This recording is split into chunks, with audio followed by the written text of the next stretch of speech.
Mahigit 100,000 pisong halaga ng hininalang shabu ang nakumpiska mula sa isang lalaki sa isinagawang buy-bust operation ng PNP sa Lapus, Iloilo.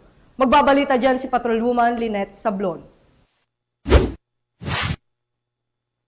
Nasabat sa isang drug buy-bust operation ang hinihinarang shabu na nagkakahalaga ng 102,000 pesos mula sa isang 55 anyos na lalaki sa Barangay Progreso, Lapus, Iloilo. Nito lamang 28 ng Enero, taong kasalukuyan. Kinilalang ang suspect na si alias Chessy, residente ng Tanzawaybay City proper. Ayon kay Police Captain Lester Oliveros, officer in charge ng Iloilo City Police Station 8, napag-alaman na dati nang nakulong ang suspect dahil sa kasong may kaugnay sa iligal na droga. Ayon pa kay Police Captain Oliveros, kabilang ang suspect sa Barangay Anti-Drug Abuse Council list na naglalaman ng mga individual na iniimbestigahan dahil sa pagkakasangkot sa droga. Na-recover mula sa suspect ang 4 na sachet na hinarang shabu na may bigat na tinatayang 15 gram. Patuloy na iniimbestigahan ng pulisya ang iba pang posibleng kasabwat ng suspect. Pinalalahanan ni Police Captain Oliveros ang publiko na matuloy na magkipagtulungan sa otoridad upang labanan ang paglaganap ng iligal na droga sa lungsod. Muling nananawagan ng PNP sa publiko na maging mapagmatsyag at agad na iulat ang anumang kahina-hinalang aktibidad sa kanilang komunidad upang tuluyang masugpo ang iligal na droga dahil sa bagong Pilipinas, ang gusto ng pulis,